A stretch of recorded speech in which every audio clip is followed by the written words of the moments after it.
Assalamualaikum warahmatullahi wabarakatuh. Selamat pagi. Hari ini kita sudah masuk tema 3, tokoh dan penemuan, dengan subtema 1, penemu yang mengubah dunia. Muatan pelajaran kita hari ini adalah bahasa Indonesia. Nah, yang akan kita pelajari adalah teks eksplanasi. Eksplanasi sendiri berarti penjelasan. Jadi, teks eksplanasi adalah teks yang dibuat untuk menjelaskan proses terjadinya suatu fenomena atau peristiwa, baik fenomena alam maupun sosial secara ilmiah. Nah, fenomena alam sendiri adalah peristiwa yang tidak diciptakan oleh manusia meskipun mempengaruhi kehidupan manusia. Contoh, bencana alam, kondisi cuaca, dan pembusukan makanan. Kemudian fenomena sosial adalah gejala atau peristiwa yang terjadi dan dapat diamati dalam kehidupan sosial. Contohnya adalah kenakalan remaja, aksi solidaritas, dan juga gotong royong. Teks eksplanasi memiliki ciri-ciri. Yang pertama adalah memuat informasi yang bersifat faktual.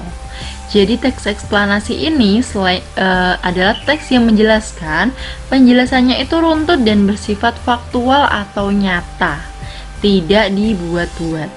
Kemudian struktur teksnya terdiri dari pernyataan umum, deretan penjelas atau eksplanasi, dan juga interpretasi.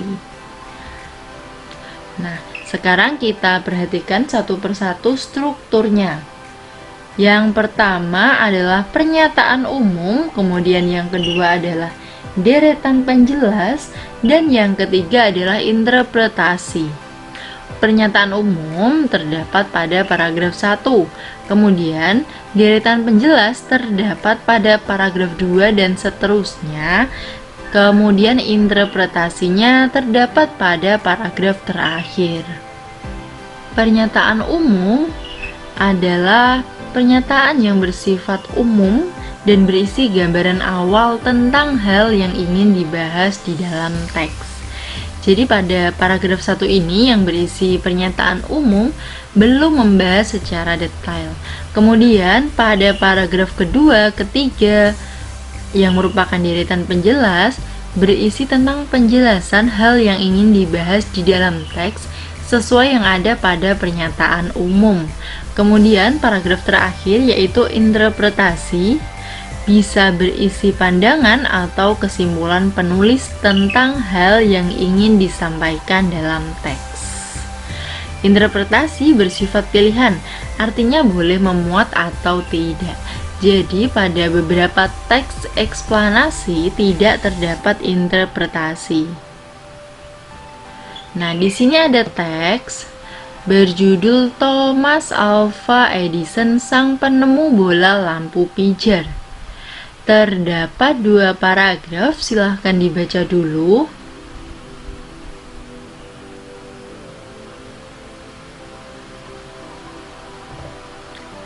Nah, 2 paragraf ini, paragraf yang pertama adalah pernyataan umum, yang kedua adalah deretan penjelas. Pernyataan umum berisi tentang gambaran umum penemuan bola pijar oleh Thomas Alva Edison. Kemudian pada deretan penjelas dijelaskan bagaimana tentang Thomas Alva Edison. Jadi pada deretan penjelas di paragraf kedua ini menjelaskan asal Thomas Alva Edison ini lahir di mana, kemudian bersekolah di mana, kurang lebih tentang biografinya Thomas Alva Edison.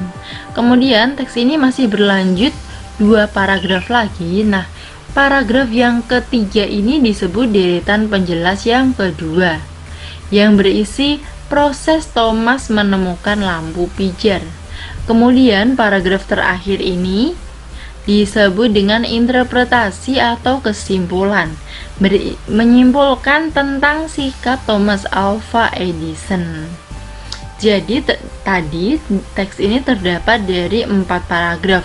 Paragraf pertama adalah pernyataan umum, paragraf kedua dan ketiga merupakan deretan penjelas, dan yang terakhir adalah interpretasi atau kesimpulan.